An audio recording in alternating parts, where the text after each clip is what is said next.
Vamos abrir a palavra de Deus em Romanos, capítulo 11.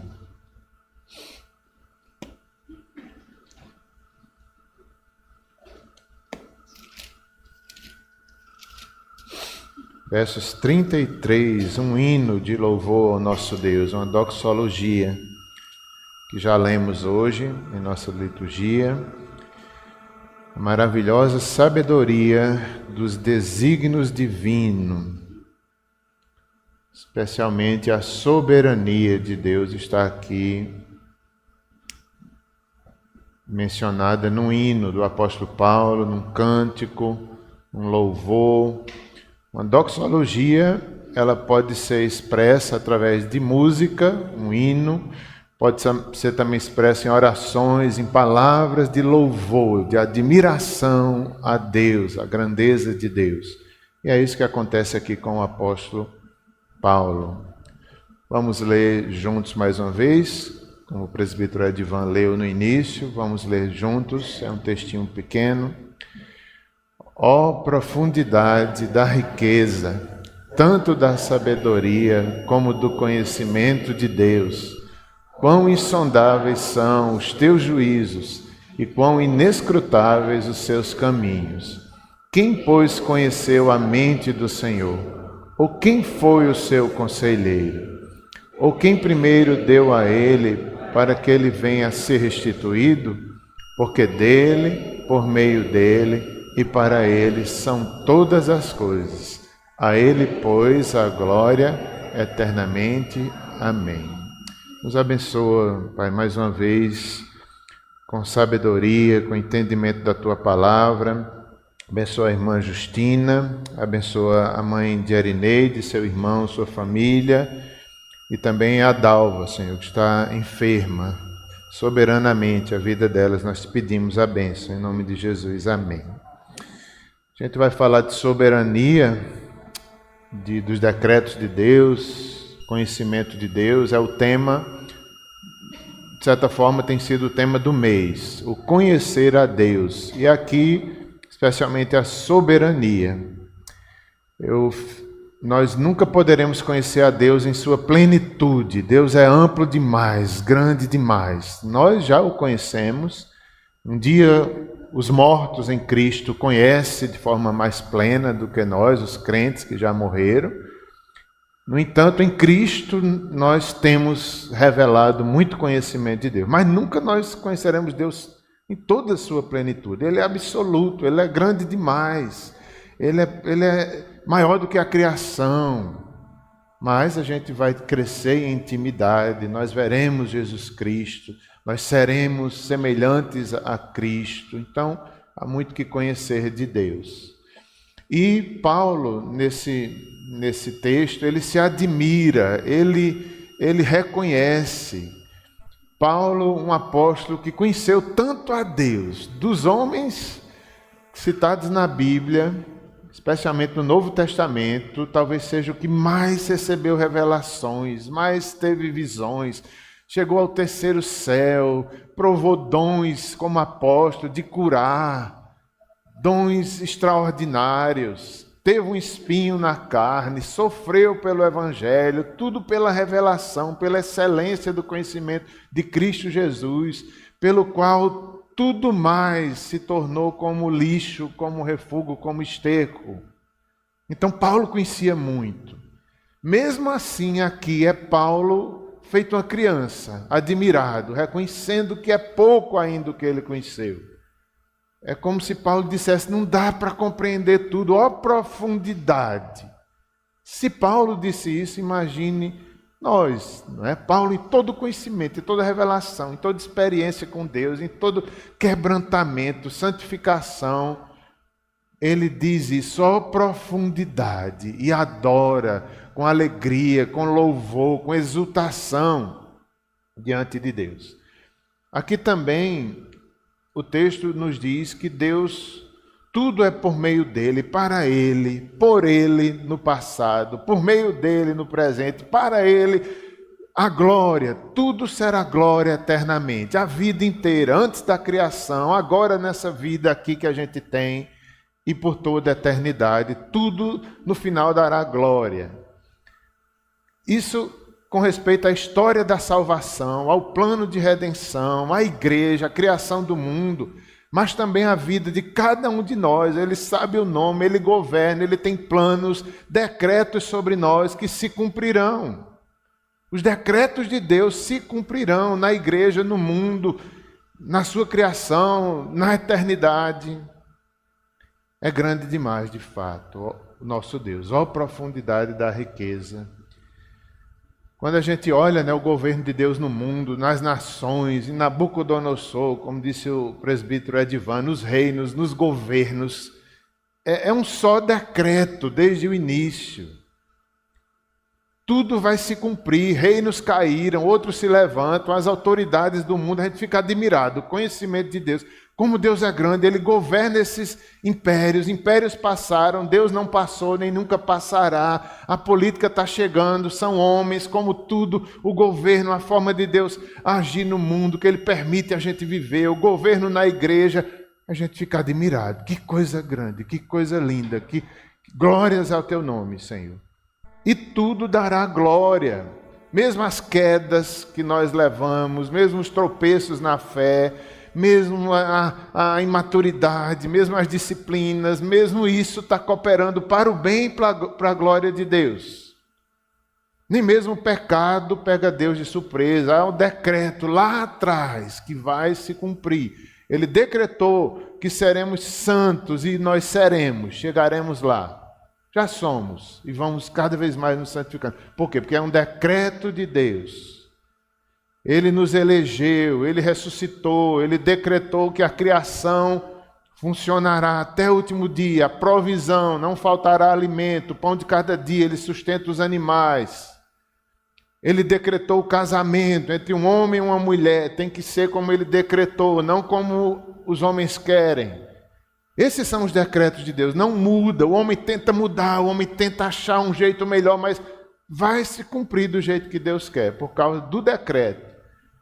E Paulo diz, profundidade das riquezas.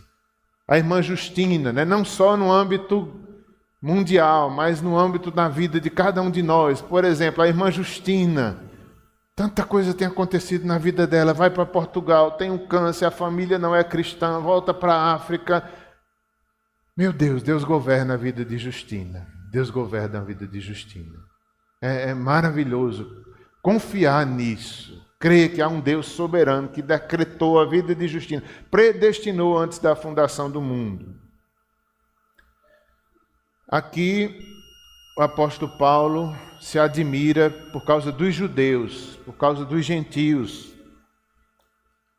Capítulo 9, 10 e 11... ele vai tratando a salvação dos judeus e ele vai ficando admirado.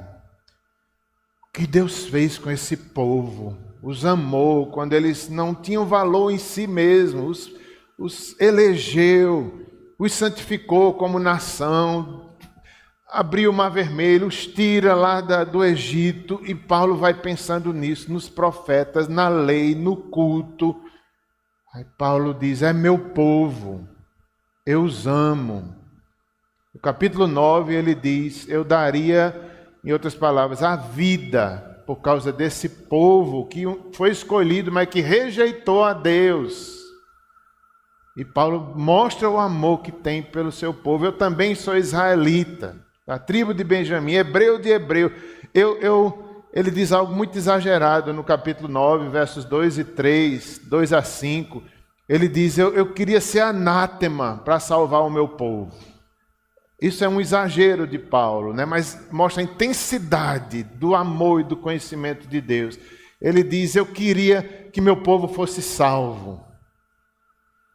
Eles que chegaram tão perto, mas rejeitaram o Messias, rejeitaram a lei, desonraram. São pecadores. São pecadores. Aí ele começa a falar dos gentios. Deus incluiu os gentios, salvou os gentios, enxertou na videira, na oliveira verdadeira. Não pode Deus salvar os judeus? Pode. Deus continua salvando os judeus. E ele mostra que Deus, em Cristo Jesus, salva os gentios, as outras nações. Chama Paulo, um judeu muito preparado para ser apóstolo dos gentios. Aí Paulo faz, profundidade. Como é que pode? Que plano tão grande. Deus fazer isso com os judeus e com os gentios. E nos últimos tempos, trazer seu Filho Jesus Cristo, quebrar a parede de separação que havia entre os povos. E agora todas as nações são chamadas à fé, a Cristo, à redenção. E tudo converge para o final. Profundidade da vida, do conhecimento de Deus. Isso é grande demais para Paulo e para nós. Certamente Paulo se admira, não só pela salvação, dele próprio, na estrada de Damasco. Outros assuntos também, certamente estão entre o louvor de Paulo, como, por exemplo, o Evangelho, citado no capítulo 1, verso 16. O Evangelho que é o poder de Deus, do qual Paulo não se envergonhava. E Paulo dá glória. Profundidade do Evangelho. Até os anjos, diz a palavra de Deus em Pedro, 1 Pedro, que até os anjos prescrutam, tentando entender o Evangelho. Até os anjos do céu, seres celestiais, tentam entender isso que Paulo está falando. O que é isso? A salvação de judeu, de gentio. Os anjos querem saber. E é um mistério para eles. Sabe como é que eles sabem? Através da igreja. Quando a gente vai sendo salvo, Deus vai cumprindo seu propósito e os anjos vão se alegrando, vão entendendo como é que Deus salva pecadores, transforma e a vida eterna. Isso é um mistério para os anjos. Eles desejaram entender, prescrutar, compreender, mas é grande demais para os anjos. Ainda no capítulo 1 de Romanos, verso 18, Paulo fala sobre a idolatria dos homens. A ira de Deus se revela do céu contra toda impiedade e perversão dos homens. Como é que Deus salva homens tão idólatras? Nisso, judeus e gentios são iguais, pecadores. Judeus pecaram debaixo da lei, gentios pecaram sem lei, para mostrar que é pela eleição, pela misericórdia, não pelas obras, nem da lei, nem das obras de ninguém. Todos pecaram. E Deus estava mostrando isso através dos judeus que rejeitaram. Mas eles podem ser incluídos, eles são incluídos em Cristo Jesus. A misericórdia para judeus, a misericórdia para as outras nações. Apesar da idolatria de todos os homens, até mesmo dos judeus, que não deveriam ser idólatras, mas também foram idólatras, iguais a todos nós, para que a excelência seja de Deus, não do homem, para que a glória seja de Deus. Judeus e gentios igualmente culpados, capítulo 2, verso 1 de Romanos. Paulo fala ainda no capítulo 2, verso 25, quem é o verdadeiro israelita? É o que crê. É aqueles filhos da promessa de Abraão, aqueles que creem no Messias. Esses são os verdadeiros israelitas, nós, seu povo, eleitos, predestinados. Os eleitos serão salvos. Esses são os verdadeiros israelitas. Capítulo 3, 9. Todos os homens são pecadores. Romanos 8. A certeza do amor de Deus. Capítulo 5 ainda. Justificação pela fé, que é o tema principal da epístola de Paulo aos Romanos. A justificação pela fé. Não é pela lei dos judeus, não é pelas obras, mas é pela fé que nós somos aceitos e incluídos nesse plano tão grande de Deus. Capítulo 8, verso 26, a intercessão do Espírito Santo que está em nós. Imagina que profundidade, o Espírito Santo interceder por nós, interceder pela criação, com gemidos inexprimíveis, é uma profundidade grande demais. Homens como nós, gentios, que antes vivíamos longe da graça, agora temos o Espírito em nós, isso é profundo demais. A habitação de Deus, fomos lavados, fomos salvos, O Espírito Santo nos encheu, é profundo demais. É verdade mesmo? É verdade. Paulo se admira, é verdade. É verdade, é um mistério revelado. Mistério revelado, o Espírito intercede, a criação geme. Um dia tudo será restaurado. Não mais morte, não mais dor, nem mesmo a morte nos separará do amor de Deus. Nem altura, nem profundidade, nem qualquer outra criatura, nem coisas do presente, nem do porvir. Todas as coisas cooperam para os que amam a Deus. Todas as coisas cooperam. Diante disso, Paulo diz, ó profundidade da riqueza, do conhecimento, da sabedoria. Quão profundo é o conhecimento de Deus. É demais. Como já disse, o texto de Romanos 9, versos 2 a 5. Vou dar uma olhadinha aqui, mais uma vez, Romanos 9, 2 a 5. O apóstolo Paulo lamenta pela incredulidade dos judeus. Começar do verso 1, ele diz, digo a verdade em Cristo, não minto, testemunhando comigo no Espírito Santo, a minha própria consciência. Tenho grande tristeza e incessantemente dor no coração, porque eu mesmo desejaria ser anátema, separado de Cristo por amor dos meus irmãos, meus compatriotas, segundo a carne. Aí ele começa a dizer, ó, são israelitas, pertence-lhes a adoção e também a glória, as alianças, a lei, o culto, as promessas são dos patriarcas, e também deles descendem o Cristo, segundo a carne, o qual é sobre todos, Deus bendito para todos sempre. Amém. O lamento do apóstolo Paulo, ele fala dos judeus, das alianças, do culto, das promessas, da lei através de Moisés. E interessante que um dia Moisés lamentou também tudo isso. Agora Paulo repete, um lamento ecoando o lamento de Moisés. Que tristeza, que tristeza. Mas há um propósito de Deus, isso não pegou Deus de surpresa. Lá no primeiro decreto, que só há um decreto, já havia isso aqui que ia acontecer. A gente, biblicamente falando, a gente fala em vários decretos. Decreto de Deus, nisso, naquilo. Na verdade é um só, o primeiro, porque Deus não muda. Ele já sabia tudo, Ele é perfeito.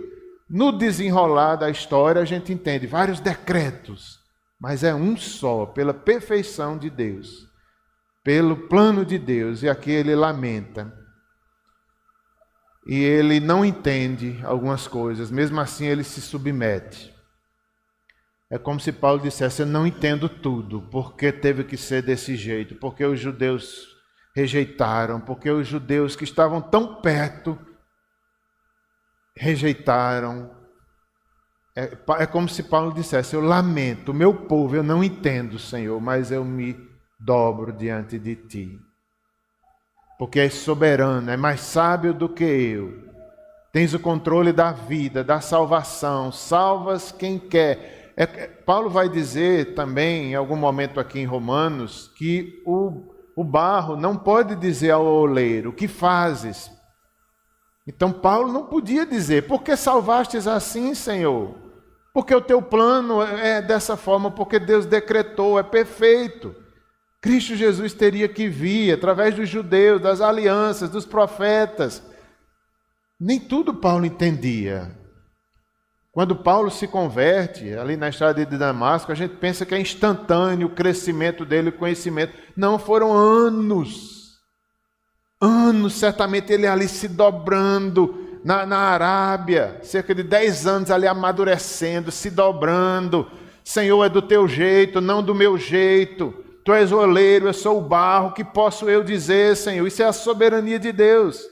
Da mesma forma na nossa vida, a gente vai se dobrando, Senhor, eu não entendo, porque é assim, Senhor. Mas na fé, na confiança que Deus sabe o que está fazendo. Ó profundidade das riquezas. Não é do nosso jeito. Paulo aqui lamenta, eu queria ser anátema para salvar o meu povo. Mas não pode, Paulo, não pode. Quem salva não é você, Paulo. Não é o seu amor, você sente dores pelo seu povo, mas é a misericórdia, é a graça. Deus ama mais o povo do que o próprio apóstolo Paulo. Mas de fato é triste, né? Ver um povo tão perto de Deus, mas que rejeitaram a Deus. Mas eles ainda podem ser salvos. Aqui, na verdade, vai dizendo que Deus salva. Sempre Deus teve um remanescente. Sempre Deus teve judeus que buscaram a Deus, judeus que reconhecem o Messias. Nunca faltou. Então, ele está dizendo aqui que Deus, em sua soberania, preserva ali alguns e pode salvar muitos, como tem salvado desde a época do apóstolo Paulo mesmo. Muitos judeus foram salvos, outros perseguiam a igreja. Isso é a soberania de Deus. No verso 11, 9, verso 11, diz algo também que mostra a soberania de Deus. Contudo, estes mesmos, os gêmeos, nasceram, ou antes que os gêmeos nascessem, ou realizassem qualquer obra boa ou má, para que o plano de Deus, segundo a eleição, permanecesse inalterado, não por causa das obras, mas sim por aquele que chama. Foi-lhe dito: o mais velho servirá ao mais novo. Como está escrito: amei a Jacó, mas rejeitei a Esaú. Isso é a soberania. Os gêmeos ainda estavam no ventre, não haviam cometido nem bem nem mal, e Deus deu uma palavra sobre ele, mostrando que Deus conhece a vida inteira, antes de nascermos. O mais velho servirá ao mais jovem.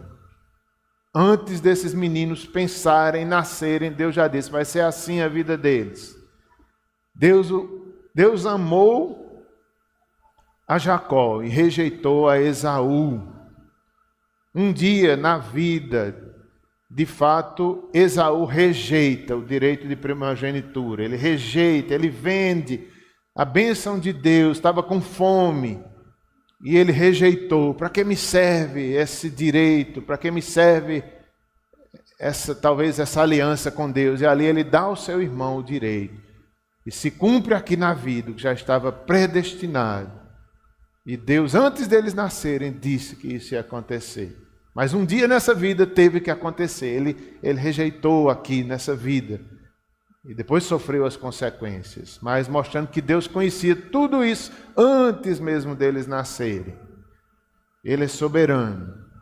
Os decretos de Deus. O que é o decreto de Deus? Como já falei, é um só, por causa da perfeição de Deus. Antes, quem criou Deus? Deus é autoexistente. Ele decretou todas as coisas. Um só decreto perfeito, que depois se desenrola para a questão de teologia, de entendimento humano, em vários decretos, mas é um só. Lá antes da fundação do mundo, que Deus é perfeito. Então, o que é que inclui? Inclui o seu conselho, todo o conselho de Deus, todo o plano, toda a sabedoria, o beneplácito da sua vontade, o consentimento da sua vontade. Consentem perfeitamente na salvação, na obra, o modo de Deus ser glorificado. Há uma unidade na Trindade, no conselho de Deus, no beneplácito de Deus. Há um propósito que será cumprido. Um decreto é uma determinação, uma ordem de alguém que tem autoridade suprema. Deus é soberano e tem o direito absoluto de fazer o que lhe apraz. É uma frase do W.E. Best. É difícil a gente reconhecer que Deus é soberano, Ele pode fazer o que lhe apraz. A gente teima. A gente fica perguntando: por que fazes assim? Era melhor dessa forma. Mas Deus é santo, Deus é bom, Deus é justo. Quem tem que se dobrar é Paulo, quem tem que se dobrar somos nós.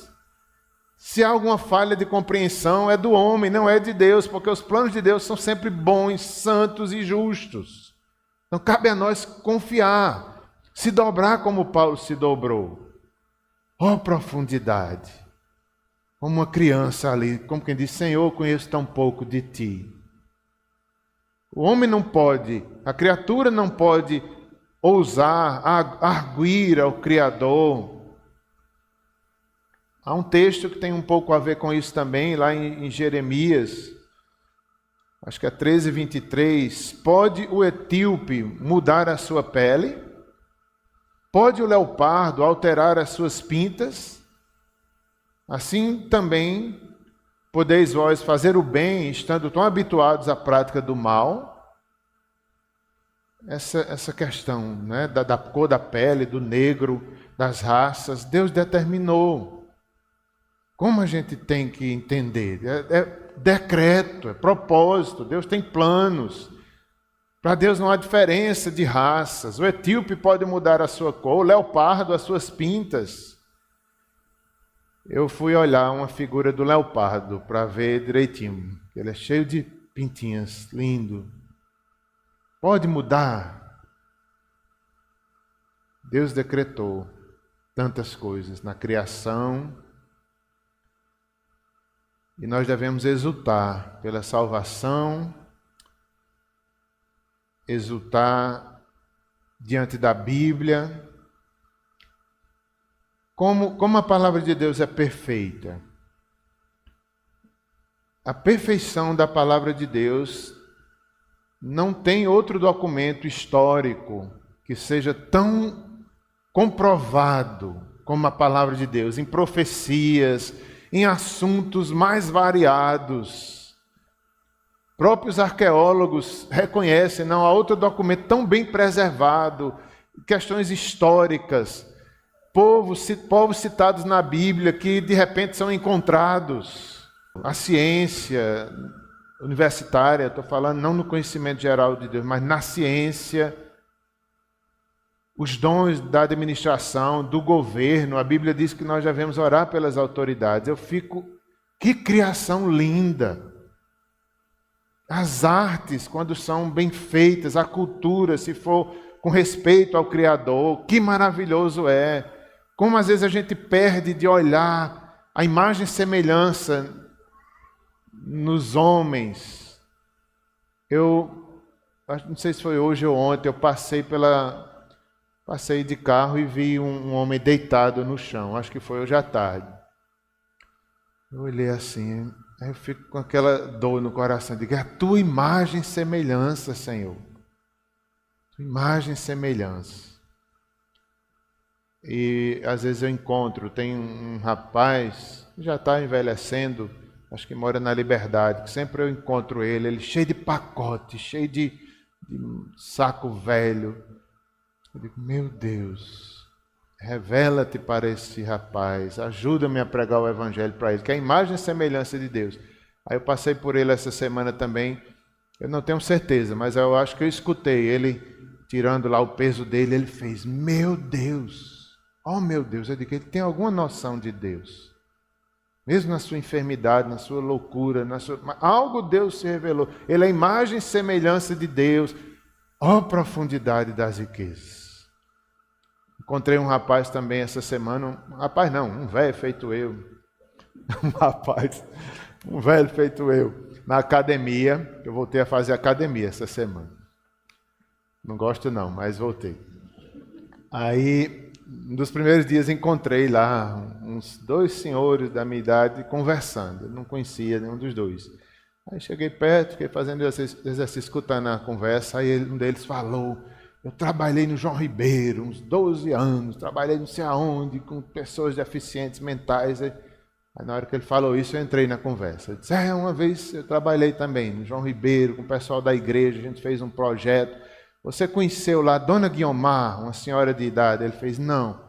Ela foi abandonada pela família lá dentro. Ele fez, isso acontece sempre. As famílias deixavam lá. Ele contou umas 2 histórias de gente rica aqui de Campina Grande que foi deixada dentro do João Ribeiro. Ele citou até nomes.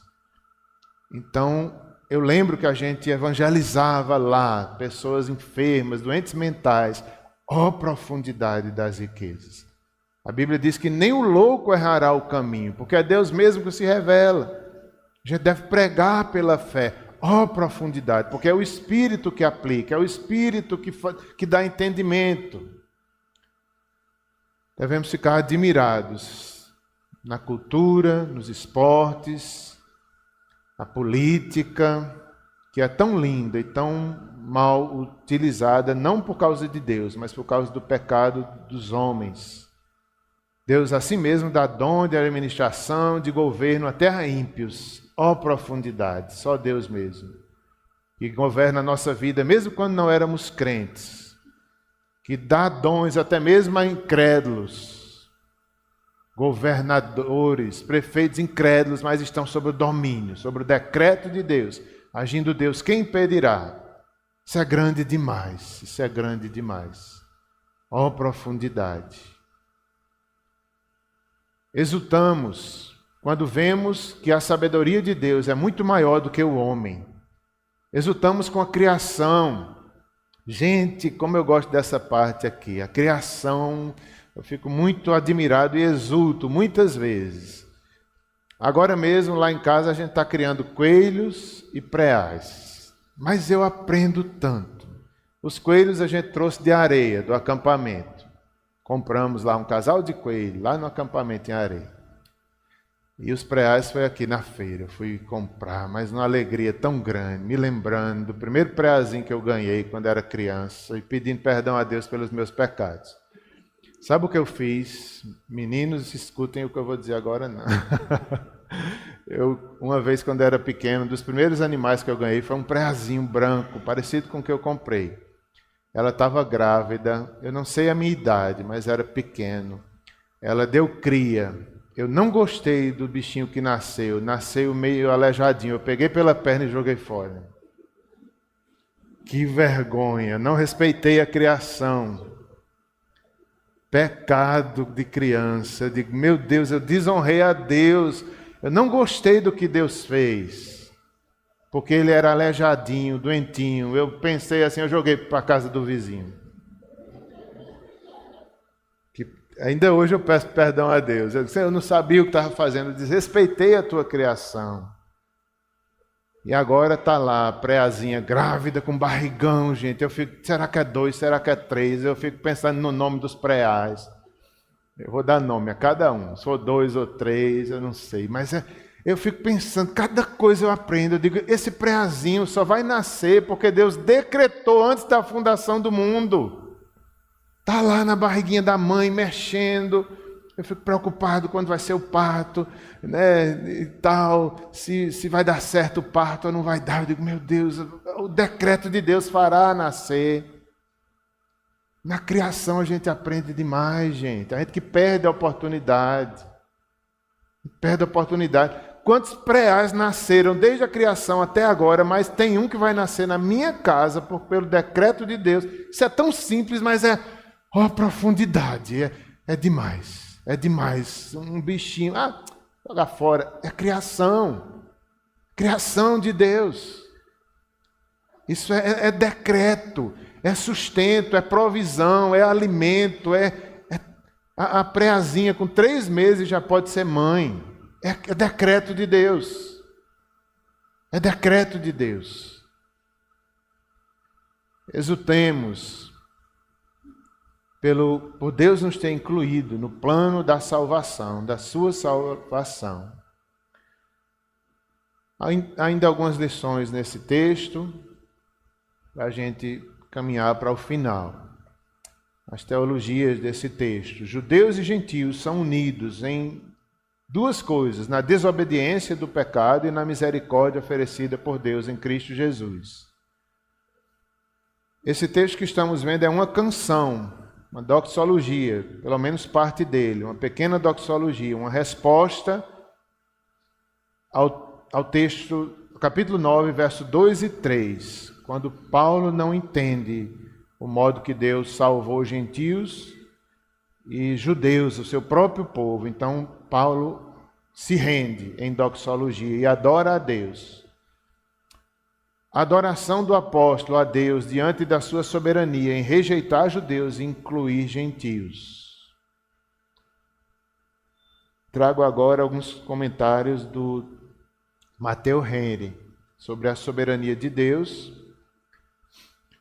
O apóstolo Paulo, após ter falado a respeito da reconciliação e rejeição dos judeus com a bondade divina, conclui com reconhecimento e admiração da sabedoria e da soberania divinas em tudo, e adora com grande emoção e reverência. Paulo amava o seu povo judeu e desejava o seu arrependimento e salvação, mas teve que se submeter a Deus e adorar mesmo sem compreender. Muitas vezes na nossa vida a gente chega nesse ponto, adorar mesmo sem compreender tudo. Mesmo que não seja do nosso jeito, mas nós devemos adorar como Paulo adorou. Ele adorou com grande emoção e reverência. É assim que devemos adorar em tudo que passamos na vida. É assim que devemos adorar no culto. Hoje o presbítero Tiel falou do culto na escola dominical, como a gente deve amar o culto. Adorar com reverência, adorar com emoção. Paulo aqui está emocionado. Ele está ali exultando, é grande demais, ó, a profundidade das riquezas, com toda a sua emoção. Ao mesmo tempo, com reverência. Deus é soberano, não é Paulo. Paulo se cala, onde ele não compreende. Isso é reverência. Culto solene, é um culto reverente. Mas o que é solenidade? É cara feia? Não, solenidade é temor. É isso aqui que Paulo tem diante de Deus. Ele está ali emocionado, ele está ali com reverência santa. A reverência diante de Deus, que é na vida, não é somente no culto, mas é na segunda-feira, é diante de um animal que você cria. A reverência diante da criação, no seu trabalho, que é santo porque você é santo. Nós devemos ter essa reverência diante do Criador, no culto e fora do culto. Reverência, culto solene. A gente às vezes pensa, o que é o culto solene? É um culto que eu tenho que entrar duro e sair todo duro, porque é solene. Não, a alegria é solene, o júbilo é solene. Uma música mais ritmada é solene se você fizer solenidade no seu coração. Como a gente não compreende, é profundo demais para a gente. Então a solenidade é muito mais além, muito mais além. A emoção, ali a reverência diante de Deus. Mateus Henry comenta ainda, o que é profundidade? No verso 23. Ó profundidade, com relação aos judeus e gentios em geral, a totalidade do mistério do Evangelho, que não podemos compreender totalmente, das riquezas, tanto da sabedoria como do conhecimento de Deus. Deus demonstrou sabedoria e conhecimento ao planejar a redenção nossa através de Cristo, uma profundidade que os anjos desejam prescrutar. 1 Pedro capítulo 1, verso 12. Paulo estava muito mais informado do que nós, no entanto, ao respeito dos mistérios do reino de Deus, do que qualquer mero homem jamais esteve. Porém, ele se confessa perdido na contemplação. Humildemente senta à margem e adora a Deus por sua profundidade. É o comentário do Mateus Henry, né? Um homem como Paulo, ele confessa-se perdido na contemplação. É mais do que ele pode contemplar. Humildemente ele senta à margem e simplesmente adora a Deus por sua profundidade. Aqueles que mais conhecem nesse estado de imperfeição não podem senão ser mais sensíveis em relação à sua própria fragilidade e miopia. Quer dizer, quanto mais a gente contempla quem é Deus, a gente vê quão míope nós somos. Os homens mais santos, que conhecem mais a Deus, eles veem quão míopes eles são. Porque agora, como disse Paulo aos Coríntios, porque agora vemos em espelho, obscuramente, então veremos face a face. Agora conheço em parte, então conhecerei como também sou conhecido. 1 Coríntios 13, 12. A gente vê como que embaçado, como que em espelho. Mas um dia veremos face a face. O texto continua, profundidade das riquezas. Todos os tipos de riqueza dos homens são rasos ainda. É possível logo ver o fundo. As riquezas de Deus são profundas. Que comentário interessante. Todas as riquezas dos homens são rasas. Por mais deslumbrantes que sejam, mas são rasas diante da profundidade de Deus. É como ele fala também, eu acho que é Mateus Henry, ele diz, é como uma vela diante do brilho do sol, assim é o conhecimento nosso. Que é uma vela diante do brilho do sol ao meio-dia. Por mais que tenhamos algum tipo de conhecimento, é raso demais ainda, diante do conhecimento de Deus, diante da profundidade. As riquezas de Deus são muito maiores, muito mais profundas. Ainda diz o texto, quão insondáveis são os teus juízos. O que significa isso, né? Insondáveis são os juízos de Deus. Significa que os seus conselhos e propósitos, os seus caminhos, também significa a execução desses conselhos e propósitos. São inescrutáveis os seus caminhos. Em outras palavras, nós não sabemos o futuro. Ó profundidade das riquezas. São os juízos do Senhor, os caminhos do Senhor são inescrutáveis. A gente viu hoje isso de manhã na aula também. A gente não sabe o futuro. A gente não sabe. A gente quer saber, a gente quer governar, mas Deus não mostra. A gente tem que andar por fé. Aí Paulo diz isso, quão inescrutáveis. A gente não sabe o fim de todas as coisas, a gente não sabe como vai terminar detalhes. A gente sabe o geral da revelação de Deus. O que Ele revelou, a gente sabe. Mas os detalhes é pela fé, é pela adoração, é pelo conhecimento de Deus, é andar com Deus e conhecê-lo pela fé todos os dias. Aí Paulo diz isso aqui,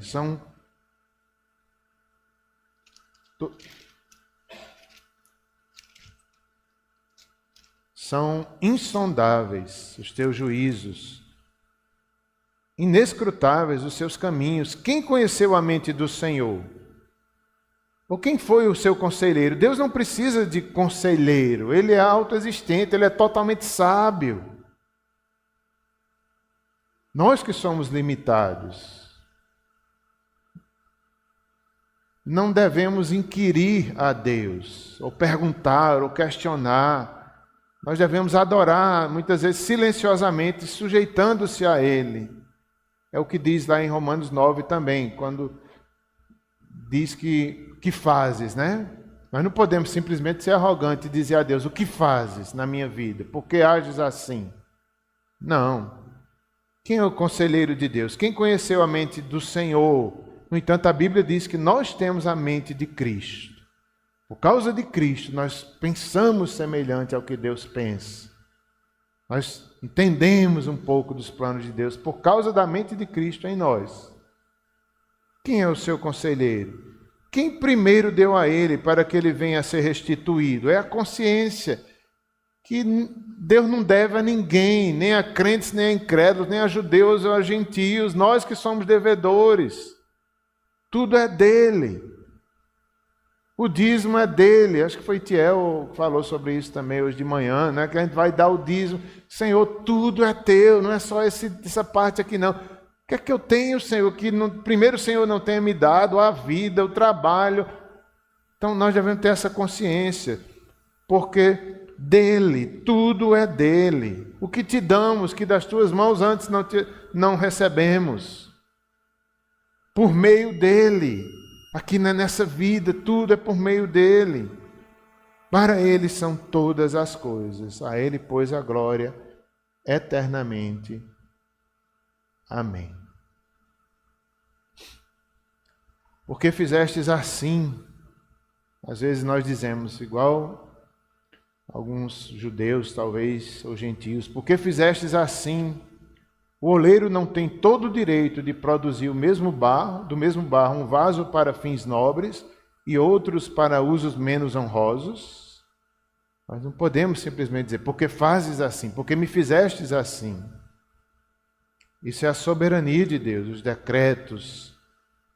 E nós que temos que nos dobrar em adoração, em confiança, em fé, que Ele, tudo no final, eternamente, será para a glória do seu nome. Cale-se diante dele toda a terra, todo homem se cale diante dele. Vamos fazer uma oração. E depois os irmãos do louvor podem vir à frente para a gente cantar mais um cântico. Vamos orar. Senhor, teu conhecimento é maior do que nós, Senhor. Os teus decretos, a tua soberania, o teu governo sobre nações, sobre a igreja, sobre nossa família, sobre o nosso coração. Nós possamos te adorar como Paulo fez. Paulo aprendeu sobre Deus. Nós também queremos aprender sobre o conhecimento de Deus. Quem Ele é. Tão santo, tão confiável, tão poderoso, tão digno. Seus planos são para o bem da igreja. Nós temos que confiar nisso, Senhor. Ajuda-nos, ó Pai. Tudo, essa vida breve passará, Senhor. Que exultemos em Ti, a cada situação, a cada momento, seja de glória, seja de dificuldade. Deus está trabalhando em nós, nos levando ao Seu plano, único propósito, único decreto, desde o início da criação, antes da criação. Dá-nos fé, dá-nos submissão. Nós Te amamos, Senhor, nós Te amamos. Queremos Te amar sempre, confiar em Ti. Quão grande é o Teu plano de redenção, quão grande é Teu plano na criação, nas obras de Tuas mãos, no governo que deste aos homens. Quão grande Tu és, Senhor. Perdoa nossos pecados, perdoa quando desonramos a criação, a criatura, o Criador, quando somos idólatras. Ajuda-nos, Senhor. Dá-nos crescimento no conhecimento de Deus.